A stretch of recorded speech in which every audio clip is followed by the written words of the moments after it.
வணக்கம். திருபுவனம் ஸ்ரீ திரௌபதி சில்க்ஸ் பட்டுப்புடவை வந்துட்டு ஒரு வெறும் ஆடை மட்டும் கிடையாதுங்க. அது நம்ம இந்தியாவோட தமிழ்நாட்டோட கலாச்சாரம், பண்பாடு, பாரம்பரியம் எல்லாமே.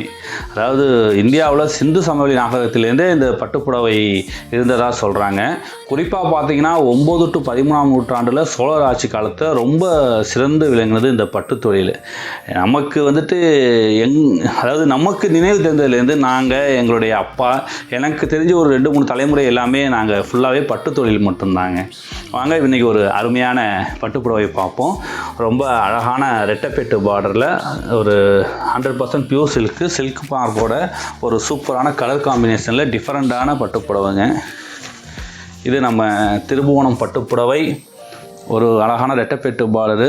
இது வந்துட்டு டபுள் சைடு பார்டரு வித்தவுட் ப்ளவுஸில் தான் வருது. அழகான பார்டரு பார்த்திங்கன்னா அன்னமும் யானையும் போட்ட பார்டரில் நடுவில் சக்கரம் போட்டு ஒரு சூப்பரான க்ரீனுக்கு ஒரு பர்பிள் கலர் காம்பினேஷன் பார்டர் கொடுத்து ரொம்ப சூப்பரான முந்தி, ராதே கிருஷ்ணா முந்தி கொடுத்து ரொம்ப அழகான கைத்தறி பட்டுப்புடவை ரொம்ப கிராண்டாக சூப்பராக இருக்கும்.